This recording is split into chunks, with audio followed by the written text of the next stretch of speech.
Hello! So, it's been a while since I did these kind of like sitting down and talk vlog kind of things. I don't even know if that made sense. But yeah, it's been a while since I did this, and I remember saying in my last one that I will show you the book, the little like comic graphic novel I made, kind of personal, I made for my master's in illustration. So yeah, I'm gonna show you like a flick through of it and gonna explain what I flick through. So yeah, I don't know if I'm gonna explain every single page in detail because that'll be quite long, but yeah, just to give you an idea. So if you have any questions about it and you want to see more of the book and details and my process on how I got to that stage, let me know in the comments, and then I will make sure to make a video out of it. So yeah, let's just get straight to that. Okay, so this is it was quite a struggle setting this up, but yeah, managed. As you can see, this is the book that I did for my thing, for my master's. Don't know if this angle will work, but yeah, let's try it. Yeah, so it's basically Smile by me, obviously, and then this is the illustration I did. I was doing multiple illustrations for the cover, but I wasn't sure, so I just like brought out options. They were like, the teachers were like, oh, don't show your process from A to B, show it from A to B, C, D, E, F, you know, and so on. Like they want to see like multiple stuff, not just two options that you had in mind. They wanted to see more of that. So yeah, I'm gonna work with this angle now as I flick through the pages, because earlier was a bit uncomfortable and you can't see the whole book. So this is the illustration, and then I also have here like a little blurb, I guess you call it. It says, brace yourselves, true story based on one's mental health journey, a story with no holding back, covering depression turning into hope. And then you have the little thing here in the sides, Smile, an autobiographic novel by Crystal Vigo, and so on. Bear with me, because the last time I did a flick through of my sketchbooks, like a sketchbook, was like a while ago in this channel. It's still in this channel, so if you guys want to see it, it's under vlogs playlist, but yeah. So anyway, as we flick through, here is the first chapter, how it looks. There is like this little design here where it shows like kind of like Zentangle kind of pattern here. So that is usually my kind of style. As you can see, like my style has changed through the years, as every artist have done. So like that's kind of like little patterns here in the corner, focus, little patterns here in the corner and stuff like that. Cross hatching as well. I am addicted to cross hatching, it's mad. So let's flick through. Okay, so here, first chapter, and I'm gonna just fold it a little bit. So here it says, alone time can be good and bad. Will coffee help? Who knows? So this scene was like coffee, obviously, as you can see. So yeah, this is like a coffee kind of scene. It was obviously Pret, if you guys know Pret. Yeah, so I took like, because I love doing, oh god, I don't want to fold this too much. I love doing like photography as well. So so yeah, photography is also a hobby of mine. Like I now own I think 4 cameras now.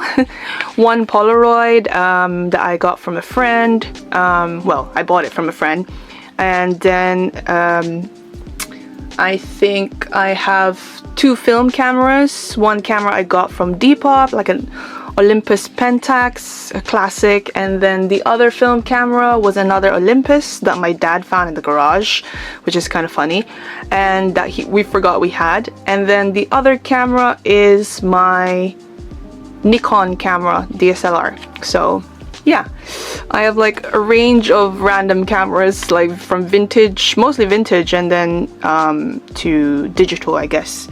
But yeah, I love photography, so I took photographs using my phone, these little ones. So like this one I took a photo of. It was literally from my view. As you can see, it's from that different perspective. From I'm sitting here and then the chair is in front of me here. So yeah, and then there's the lighting and there's like some random mind my little doodle of the guy in the background. Let's zoom in. So yeah, and then the lights are on, and then here the picture frames here, to be honest, they were not like that. The original one, it has like fruits or whatever, but I decided to change it a bit into my style to make it more personalized. So yeah, so then here obviously coffee. I literally took this photo during like, it was, I think it was after I did a shift. I think after I did a morning shift or a night shift at my last job, and retail, of course. And yeah, so then I just took a picture of my cup, and then on the table like that, and then took a picture of that. This one, I didn't actually take a picture of this. I just decided to add like a little texture, kind of brick wall kind of thing, because that was mostly the design on the cafe. And then I just wrote that stuff. Because coffee, you know, I've said in my last vlogs, in these kind of vlogs, that coffee is kind of like my, what do you call it? Kind of one of my outlets to get through some emotional breakdown or something. I think it's mostly for everyone. But yeah, so then alone time can be good and bad, because I'm usually, like, I'm an only child, for example. So I kind of like, I guess I've had to learn to be kind of independent. Like, I still live with my family, but that's because I want to live with my family. It's not like I have no choice. Maybe I do have half, because obviously adulting is hard. But yeah, I learned to be by myself a lot, like solo or sola. Like, if I work in a different job and I don't have my friends, for example, obviously most of us are like that, but sometimes I feel like, should I be alone? Like, should I just call a friend and be with them, or should I just be alone? So that's why I wrote alone time can be good and bad, so you never really know. And obviously I put like numbers on the pages. Some of the pages don't have numbers, actually. I alternate them sometimes. The ones that I put, I just remembered now, because it's been a while since I've actually spoken about this book. But yeah, the ones that have like important stuff that really resonates with my topic, which is mental health, my personalized mental health, are the ones with pages on it. So it's kind of like that. And then you will realize the how much I've thought about this concept. So basically here is like colored, yeah? And then the ones that are really sad moments or depressing moments are like blue, because for me blue is kind of how do you call it, symbolizes sadness, you know, like Inside Out, for example, that's blue already. So yeah, I'll show you what I mean. So here you can see page 3 and 4 is all blue and black. I really love this page, especially this page, the way I did the layout. Oh my god, I am so in love with the way this was done. But yeah, by the way, this was all done through sketches, like just random pencil sketches.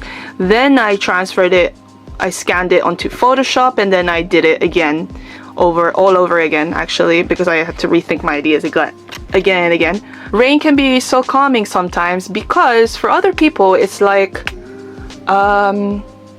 it's annoying that it's raining again. Like, for example, here in UK, the weather changes throughout the day. Like today is quite hot, but then it's also windy, and then it can be a bit breezy at the same time, and then later on, early morning, according to a weather app, it might rain. So yeah, so it changes throughout the day. And but for other people, rain can also be calming because, I don't know, it's kind of like, how do I say this? Easiest way possible for me to explain this quote is basically like, it's a hot, super hot day. You've been out all day and the degrees is really, really high, like a heat wave. And then you finally take a shower, like a cold shower maybe. And then you're just like relieved, you know? That's the only easiest way I can describe it. I think that's it. Or you can also reference rain to crying, for example. Now I'm getting too deep. Anyway, this book is quite deep anyway. But rain can be also symbolical for tears. Like when you cry, you shed a tear and then you feel calm afterwards, etc. for other people. So that's what I mean with this quote. This 5 and 6, as you can see, it's still blue and black color coordinated because it's still me explaining my emotions, etc. And I like the way it's laid out as well. So here I wrote, I need to compose myself, like, or do not cry please, because, or this is like kind of like a focus of a face. But I mean, for me, I think I've explained in my few vlogs, in my sitting vlogs of this kind of topic, that basically I don't like crying. I don't like breaking down. Like, I hate it. Hate might be a strong word, but that's just how I feel when it happens or when it's about to happen. So I guess it's just based on my upbringing, how I grew up, on emotions, on crying, etc. So speaking of that, going to this page actually, before I continue, yeah, so many things have been said to me. Crying means you are weak, you are so emotional. In result, I became numb. So here, these pages, like these two quotes have been said to me personally. So obviously you will, like, it will trigger you to not cry at all, or to just give up, or to just control yourself from crying, or you tell yourself like, okay, that's enough, don't cry as much as possible, just try to not do that anymore, and then after that, later on, you become numb in the end. I guess I can, to be honest, these quotes, these pages, I can relate it to Inside Out, the first movie. Because I haven't seen the second one yet, so don't spoil it for me, guys, if you've seen it. But yeah, the first movie was talking about how she became numb. They realized, like, the different emotions realized that she's become numb. She doesn't feel anything. She's shut down every emotion whatsoever because she's just gone depressed. So that's how I feel most of the time, if I can be honest with you. So yeah, that's a major one. These two are a major one. So now we move on to page 7 and 8. Here is a picture I took of, a drawing of a picture I took on the train. So basically these seats were facing me, and then like this, I don't know if you guys can see, but yeah. So this is like the window, and then I put PG rated, and that's the station. It's called Barking, and then it says, let me take you back in time. So there's like a little, like, you know when you time travel in those movies, and then there's always like a little portal that goes all the way around and around, like a spiral. So I wrote PG rated in the window because it's basically me saying, like, to get ready for my book.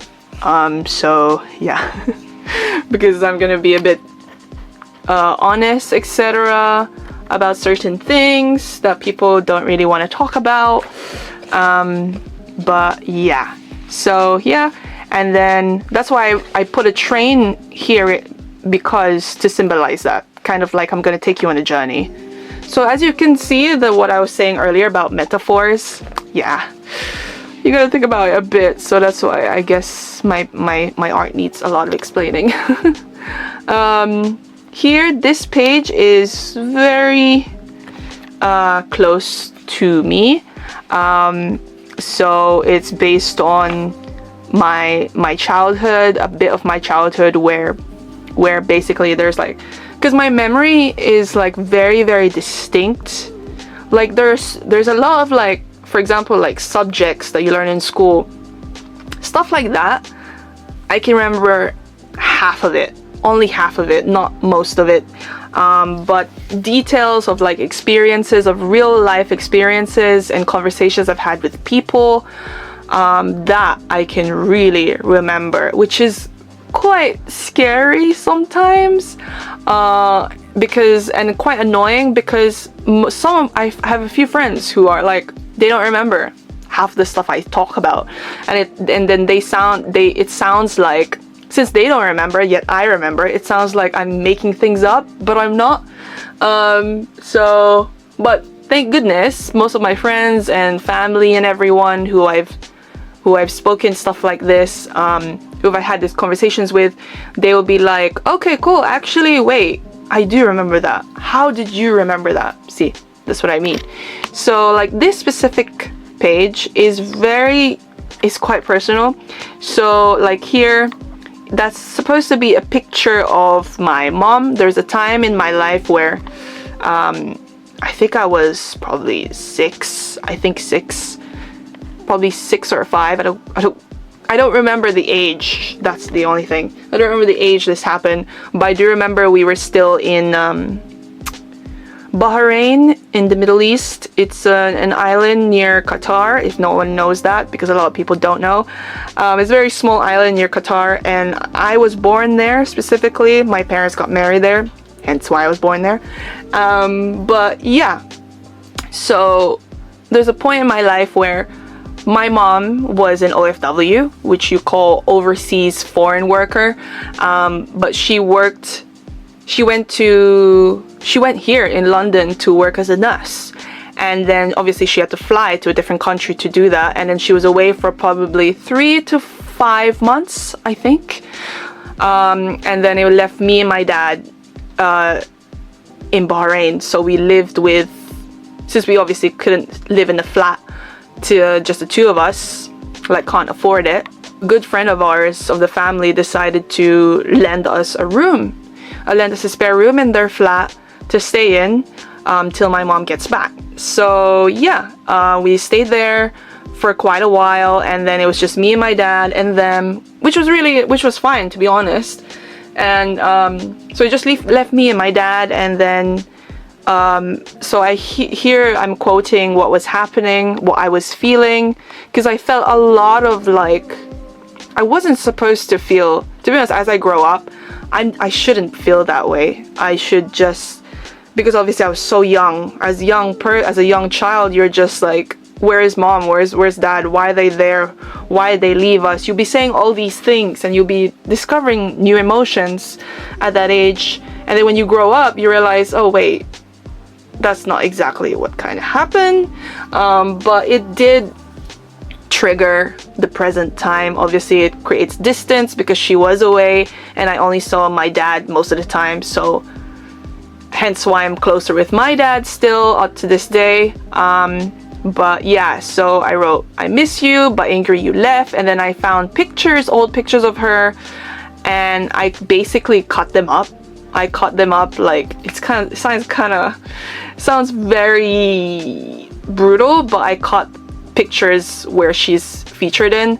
And then here, that's where I quote, how many photos were cut?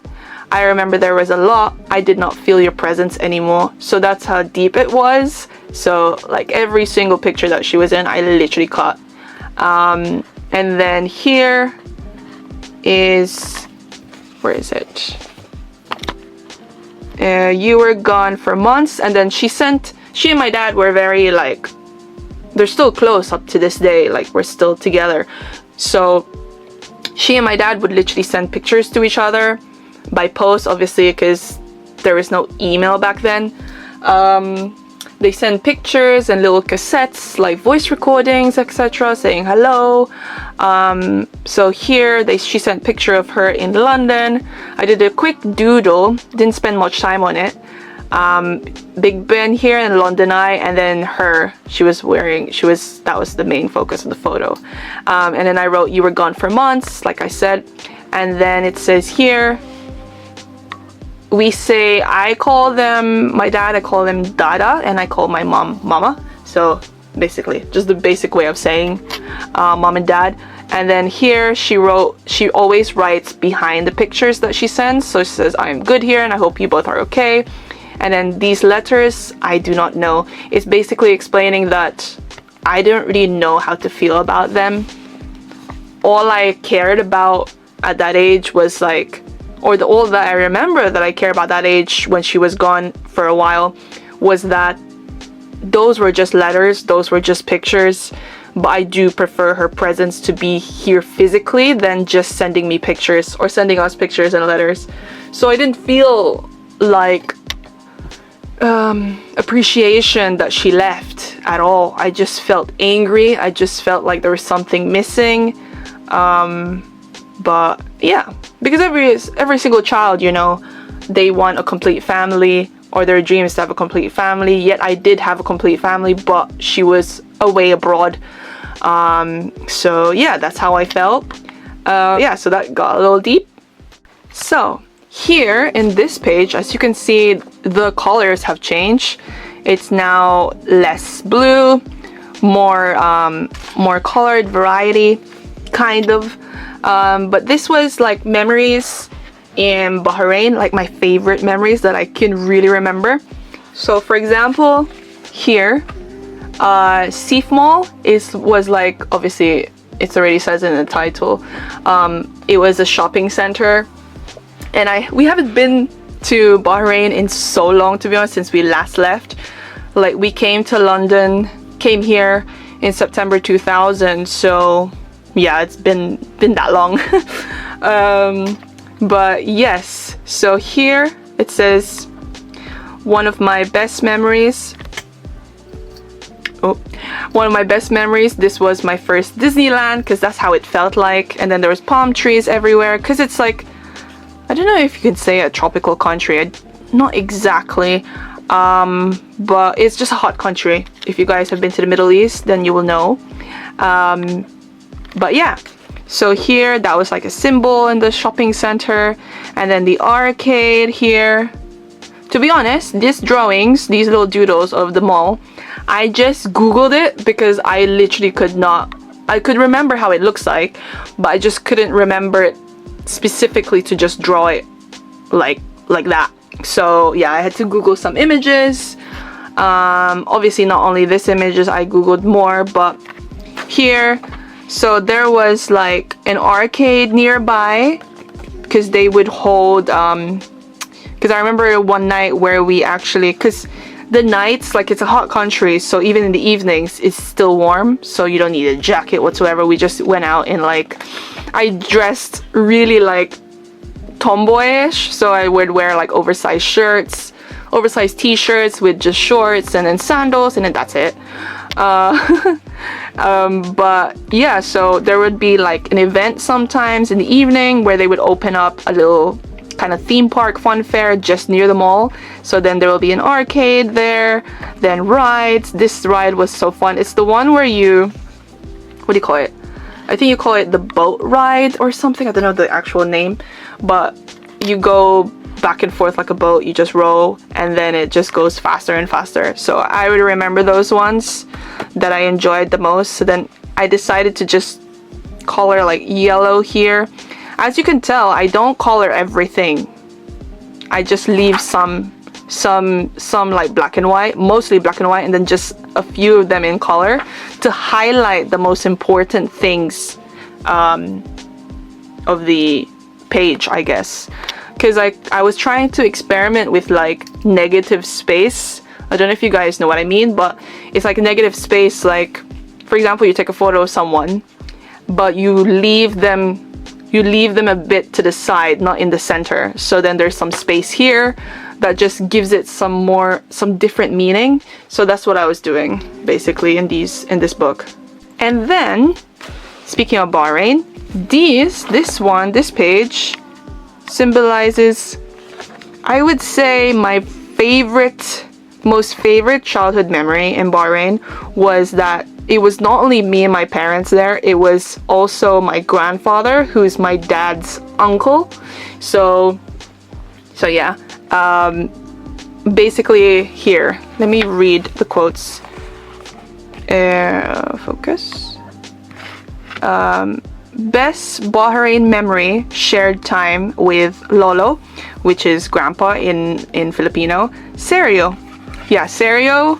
It's kind of Spanish if you guys ask, because I'll give you a little brief like history education. Basically, Philippines was colonized during the World War II. I don't know if it was World War II or World War I, but they were colonized by Spain and America. So we got our English from, there's a lot of people who travel to Philippines, like foreigners. They go to the Philippines for a vacation or a holiday. You see how I said vacation. Go to Philippines for a holiday, and then they realize like how many people speak English. Like you don't even have to struggle through that, because everyone can speak English, because they were colonized by Americans, so they got their English from them. So everything is quite Americanized. Like for example, like paid medical stuff, you have to pay for that. You have to pay for tuition fees. They have senators. We have a president. High school, we call it. Like a lot of the stuff, like English words, British English words, are actually Americanized in the Philippines. So yeah. And the Spanish as well. We have they gave us the religion, Catholicism. God, I don't know can't even say that properly. They gave us the religion. They gave us the name of the country. So I think the founder of Philippines name was, I think it was Felipe, actually. His name was Felipe. Philippe, I think that was the spelling. So he was the founder of the name, and then so yeah. So they gave us their names. So we have a lot of Fernandez, Estradas, Castros, Garcias, and Valenciano, and lots more, to be honest. And then we have their food as well. We have leche flan, we have pandesal, we have there are more, to be honest, but I can't remember them at the top of my head. But yes, so that's a brief historical education for you, because I get this question a lot from like people who don't really know much about Philippines and stuff, and then when my surname is Vigo, so I know there is a Vigo city in Spain, so that's kind of funny. Back to this book. So here, this page is basically just for my grandfather. Sadly, he passed away last November. But yeah, he was like, what do you say? He worked alongside my dad. He was kind of like the lab technician for my dad's workplace. So he would make glasses and stuff like that. And my dad would do the same thing, but my dad was kind of like higher role than him. So he gave him a job. So he would be away from his family as well. His family is in the Philippines while he's there in Bahrain with us. But he was such a big help for my parents because they worked a lot. So my mom was a nurse in Bahrain still, and then my dad was an optician. And then obviously I'm their only child, so they don't know who to leave me with. They prefer to leave me with family, of course, that they trust more. So I would be babysitted by him and his flat. So this would be the kind of scene, like old-fashioned kind of radio on a little shelf randomly there, and then his shirt just hanging off the window sill, and then he will be here, just like that will be kind of like an optician kind of machine to fix the lenses, and then he would just be there, and then he would have his symbolical mustache kind of thing and glasses, of course. And then you have his, where is it? here. The next page, this next little picture here is basically the view of what I would look at usually. His door here, and then I still remember the whole layout of the flat, but yeah. So then there will be like a random, I don't even know what that was, to be quite honest. I think it's just about glasses poster. And then there's a little cabinet with a mirror there. Then he would have like his little toothbrush and medication on here, and then the sink will be underneath. And then here would be his bedroom layout. So it says here the old-fashioned stereo and then a TV with the antenna. I decided to do the antenna outside of the box just for fun, because I did a lot of experimentation on this book, to be quite honest with you. There's a lot of things I've done for the first time, so it was fun to do that. Then here I wrote, I still remember his place, specifically as I spent most of my childhood here. Then I put that in bold because it's a fact. He was kind of like a second parent, because my parents, like I said, were working all the time. So they would leave me with him, and I would spend the whole day with him, and we would have lunch, we would have dinner. Since I was so young, that he would give me naps, let me sleep on his bedroom, and then while he works in the lab, because his living room was half lab, half living room. So if that makes sense. And then you have another part of the room where he shares a roommate, where they have the kitchen and everything, and then the next room will be his bedroom. So I remember the layout of the flat, very specific. And then there's another page actually dedicated for him as well. As you can tell, that he's a very important person in my life. Here,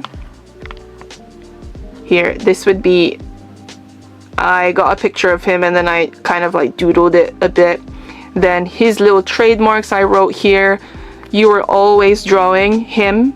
So we had like a video call where literally we would talk about, obviously in an old age you tend to forget stuff, but he literally remembers everything me and him experienced, me and him had, like memories we shared together, we made together. He remembers all of them, but everything else he doesn't quite remember anymore. So I mean, even saying that is quite still touching.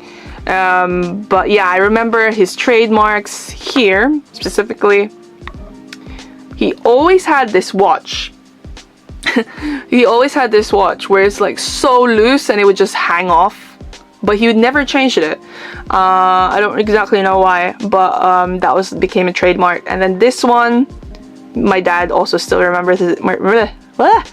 My dad also still remembers this. The one vest with a hole he always wears, like the hole will literally be that one, and then he literally always wears it, never takes it off. I remember him wearing that nearly every day. Like obviously I told you it's a hot weather there mostly, but he would always wear this one vest. Then it says let us eat. He would prepare me lunch. And then this one, this little teddy, like a little stuffed toy, kind of gray, kind of teddy bear / panda. I don't remember what kind of animal it was. Maybe it was a dog actually, but it was a huge stuffed toy, and I remember it because I think he gave it to me, yeah, as a little present, just randomly. And then there's one time where he has like a roof, obviously, like outside the window you can see it. And then we found this tiny like monkey stuffed toy just left there. Probably someone left it there by accident. And then I wrote, when I found a toy monkey on the roof. Yeah.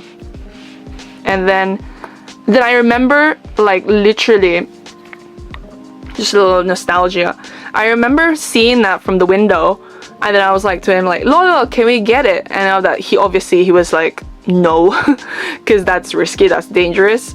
But yeah, he basically was like kind of like lecturing me to not get it, yet I was begging him to get it. And I think we got it, because I do remember getting it, but I think he went to get it with like a stick. He used like some stick to get it for me, and then I got it. So that was really cute. And then here This monkey, I actually still have it. I got it from like some, I don't know, some random toy shop. I think it was quite cheap, and then I got it, and then I wrote my security blanket because I literally always carried it with me every single time. And then here there's a picture of me sitting on his lap, and then yeah, that will be the page with Lolo Serio. But yeah, they were good memories for sure. And then here, second chapter. So I don't know what just happened, because I basically said an intro, if you guys remember. I said an intro that I'm just gonna briefly explain like what's in my book and do like a quick flick through, but instead I rambled on and I started explaining every page in detail as much as possible. So yeah, I think I've decided I'm going to do the rest of the chapters, maybe 2 chapters in the next video, and then so on. And then yeah, so if you guys have any questions about it, please let me know in the comments. It will get even more personal, to be quite honest, and a bit more straightforward about my mental health. And obviously the book is just like a summary of it, like saying like, but I'm not gonna spoil it, but I'll say it for the next videos. But it's just a summary of what I've been going through or what I've gone through. But I'm just warning you guys beforehand that it does get quite personal, and it does, and I am quite uncomfortable with sharing that. But I started this vlog for a reason. I started doing this topic for my art as a reason, to raise awareness that mental health is not a phase, it's a real thing, it's not fake, it's not fake news. And just to make people understand that you don't get over stuff like this in a week. You don't get stuff over like bad memories in like a year, in 2 years, 3 years, 4 years, 5 years, and so on. Like, it takes time, and it will take over your whole personality. Like I said in the few pages that I mentioned in the book, it does, some of those things still trigger me now, because you can see the actions overlapping what you're saying in the present time, that you thought you already got over it, but you haven't, because you never addressed it properly. So I'm learning stuff day by day. Like I said in my previous videos, I'm doing therapy at the moment, so yeah, everything is in progress, I guess, or buffering sometimes, where you just start to pause and be like, no, I can't handle it, I need a break, I can't talk about this, can we move on, how was your day, can we move on, etc. You would say stuff like that, and you would develop habits like that, which obviously gets annoying, and you realize later that, oh, maybe I should have addressed it on this day, maybe I should have addressed it last week, maybe I should have addressed it last year, you know, and so on. So it becomes, life starts to become on repeat, because you never actually finished something that you were supposed to finish back then. So yeah, this is why I'm talking about something uncomfortable. This is why I'm opening about stuff like this, is because I know there are so many people out there that have no one to talk to. I know that, because I went through that before, and now I have someone to talk to, you know, because times have changed, or people have changed, I guess, or people are trying to change to open up with you, or trying to be comfortable with you. Like, just before I end this video, I wanted to end this video just earlier, but I just thought of something. For example, like I told you in my last vlog, I'm reading A Little Life at the moment. I'm halfway through the book now. I think I'm more than halfway now. I'm on page, like, I think I'm on page 500 something now, and I know there's 720 pages, so I'm getting close. But yeah, it's been a hard read, but to be quite honest with you, my opinion of this book in general, overall, if you think that reading this book and seeing how, because obviously it's a lot about mental health base in this book, about a group of friends, etc., trying to get through life or adulting in general. And obviously your emotions will grow even stronger as you grow older. So yeah, if you can't read this book, or if you think this book is so heavy for you to read, then how about if you have friends who are going through similar things like that?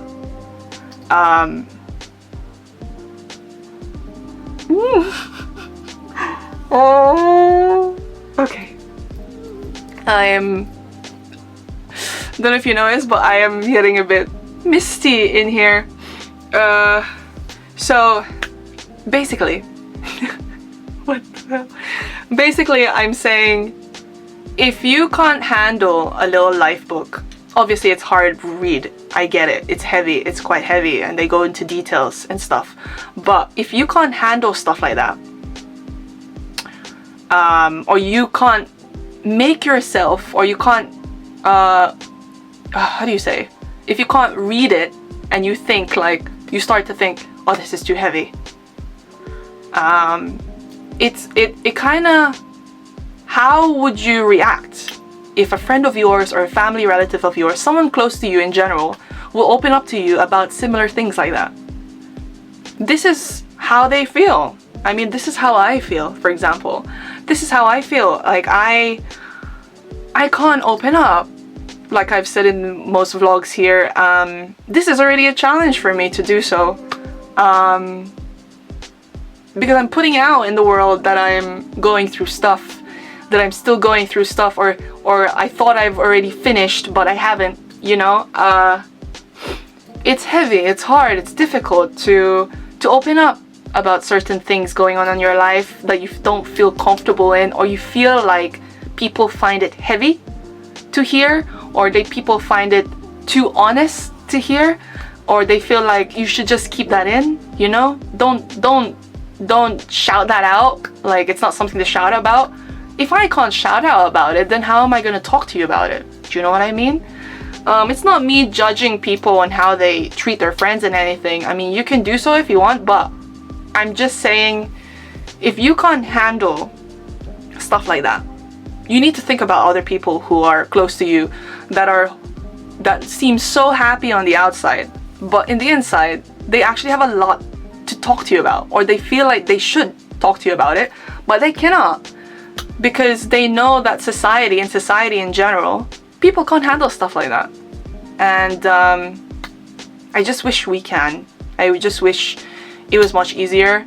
Realistically, I just wish it was easier to talk about. I just wish it was easier to open up about. If society doesn't tell me, oh, shut up, like, don't, stop getting emotional, you're too emo, stuff like that. Like, it's not easy. It really is not easy. And I can't explain that more than that, because obviously you can hear my voice. My voice is starting to shake a bit. But yeah, I don't know. I am not judging anyone on how they react with stuff like that, but it's just my opinion. That's what I just realized when I've been watching, like, before I started this book, I heard about it from TikTok, to be quite honest with you. So that's kind of ironic. And in TikTok you see a lot of like people's opinions on the book, what they feel about it. Some people don't like it because it's too much. So that's why I'm just like, I'm like mixed emotions with that, or I'm not. I'm on one side. I just feel, I get it that it's heavy, but at the same time, this is life. This is reality. For other people, for most people, this is reality. This is the life they're getting through. This is the life they're trying to get through, and they need your support in that. They just need someone to listen to be listened to, or a hug, etc. Just something like that. Like, there's a specific scene I remember just randomly from A Boiling Point. I don't know if you guys have seen it. It's kind of like a British movie of like chefs and cooks, and it was just set in a kitchen in a restaurant, and they were just going through the whole drama of like cooking and everything. But it was a lot of different drama, not just cooking, not just busy hours, not just work, not just adulting. It was just everything boiled into one. boiled. And there is one scene, if you haven't seen it, stop this video now because it's gonna be a spoiler. But there's one scene where a cook was wearing long sleeves all the time, and it's hot in the kitchen obviously, and it might cause some safety hazard with your long sleeve. You might get caught on fire, etc. So his sleeves were always long. Every single time he comes in for the shift, it's always long and always buttoned up, and I'm sure he must be sweating in that. And then later on, one of the chefs, he was trying to mix something, and it was such a busy hour, it's rush hour, and there was just a lot of pressure in the kitchen. So she was like helping him to roll his sleeves, and he was just holding her hand to not do that. And then later on she was like, what are you doing? I'm just trying to roll your sleeves or else it might get wet. And then she saw it got revealed accidentally. She saw his scars on his wrists going up to his elbow, and she was just like caught off guard, taken aback by that, and she just broke down into tears because the boy is really young. He's like a teenager, and she just paused, and then she can see he was crying, but she was crying more, and then he just continued mixing this mixture. And then later on she was like, okay, come here, and he was like, no, please, no. She was like, no, let's hug, etc. And then they hugged for just a few minutes, few seconds, and just broke down in each other's arms. And she was like, she really handled it really well. Like, it looked a very realistic scene, and to be quite honest, like, you wouldn't tell that it's a show or a movie. And then she literally told him, she was like, okay, we'll talk about this later. We're not gonna do this now. Let's not do this now, but it'll just be between you and me. We're gonna talk about this later, okay? And then he said, yes, that's okay. And then obviously he was just begging her to not talk about it now, so then she agreed with that, and then they just continued with the rest of the shift. But it's just something like that. Like, sometimes you just want to hug. You should just hug someone. If someone opens up to you that heavy, you should just hug them. No words need to be said, or just be there to listen. You don't even need to hug, just be there and listen. Don't give any judgment, don't give any, like, just be careful what you say to someone who's going through something hard and heavy that you had no idea about and stuff like that. If they open up to you like that, it's just those tiny gestures, very tiny gestures, that are so important. This is why I love the quote, enjoy the little things, or the little things in general. The little things, they matter. Everything you do that might look so little for you, or might feel so little, like a hug or listening to someone, it matters a lot for that person who's opening up to you. But yeah, that'll be it for this vlog. Oh my gosh, you guys have no idea. I literally nearly broke down, because you can hear from my voice that it was changing, it was kind of breaking. My throat is kind of getting a bit sore, etc., and my eyes were getting a bit misty, but I just wanted to push through without breaking down in this video. Maybe one day I will, or maybe during the book reads I might. But yeah, I haven't done this video in so long, but yeah, yeah. Anyway, thank you so much for watching. Thank you so much for the support, guys. Thank you to all the stays out there. Thank you so much, guys. I mean, you guys have been literally helping my channel, and the armies as well have helped my channel from the beginning as well, so I appreciate a ton of you. We have never met, but I appreciate a ton, especially me putting out these vlogs as well. You guys have been showing support, so that's just really nice, to be quite honest with you. To be honest with you, in general, that's really nice. That someone's listening and someone's watching this. It's kind of crazy, but yeah. Stay tuned for my other vlogs like this. I do want to do, like, take you out on vlogs with me. I've done that before, but I just never continued it, because I was concentrating more on the reactions and doing sitting down ones, because I just felt like this is more intimate and more personal, kind of like therapy, I guess. But yes, so thank you so much for watching, and check out my socials in the description below. I do have mental health based art in my Etsy. I will add the link as well. And yeah, and my Patreon as well. I might upload this as well on my Patreon. So yes, thank you so much for watching, and see you in the next one. Bye.